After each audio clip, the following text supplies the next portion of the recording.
If you need some help on today's assignment, I'm going to go through examples 1 and 2 on this video. Sorry, 1 and 3, because they both kind of are slightly different. And then that should help you work through your examples for the rest of the sheet.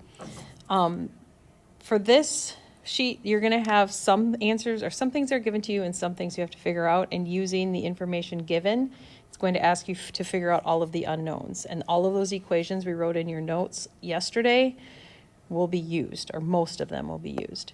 So the first thing you can notice is on most of the, I think all of them, the gravitational force and the normal force are marked as the same. So if they give you one or the other, we can automatically figure out the other one. So here they're giving me the gravitational force is 400. Therefore, I know the normal force has to be 400 newtons. So that one, pretty quick and easy. Then I look down at the bottom and they're asking me to find the net force, mass, and acceleration. We learned on Monday that we can find net force by adding forces if they're in the same direction, adding forces in the opposite direction. So on this sheet, we have these two forces side to side that aren't canceling each other out. They're in opposite directions, so I want to subtract them to get the net force.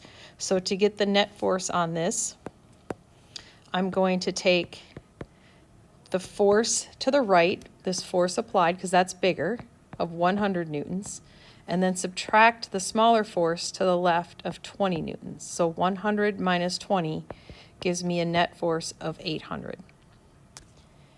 The mass I can get because we learned in Unit 3 that the force of gravity is equal to the mass times g, and g on Earth is always 10. So I know the force of gravity is 400.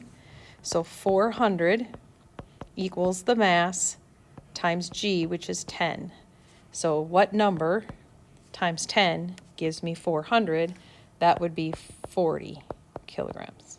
Figure that out. I'm dividing both sides by 10. You also have that triangle we wrote yesterday if you needed it. Force of gravity equals m times g. So then 400 over 10 gives me 40. Then I'm down to acceleration. Here's a hint. If you know 2 of the 3 on the bottom, you can get the third by using Newton's second law. So we wrote the equation yesterday, our net force equals mass times acceleration. I'm writing the triangle for it here. Or acceleration equals net force over mass. So my net force is 40. My net force is 80. My mass is 40, so 80 over 40 gives me an acceleration of 2 meters per second per second. That's problem number 1. Problem number 2, you're going to have to tackle a different way. So we started off in the last one by subtracting the 2 horizontal forces to get the net force. Well, I don't know what this horizontal force is, so that's not going to work. So here, I'm going to start by finding the net force by doing mass times acceleration. So we have 2 different ways to find net force. 1, subtracting the 2 forces or adding them. 2, using mass times acceleration. So we know the mass here is 7. We know the acceleration is 9. So if I take 7 times 9, that will give me a net force of 63 newtons. I can get the force of gravity because I know the mass. So force of gravity is the mass times 10, or g. So the mass here is 7, g is 10. So the force of gravity on this one is 70 newtons. If I know the force of gravity is 70 newtons, just like on the last one, I also know the normal force has to be 70 newtons. To get the force applied here, I want to use the same idea that we used to start the last one, that the net force is the sum of the 2 forces. So if I was to subtract these, because they're in opposite directions, remember when we say sum, it's vector sum. So I could find the net force by doing the force applied, because it's bigger, minus the force of friction. The net force we figured out in the first step is 63. The force applied I don't know.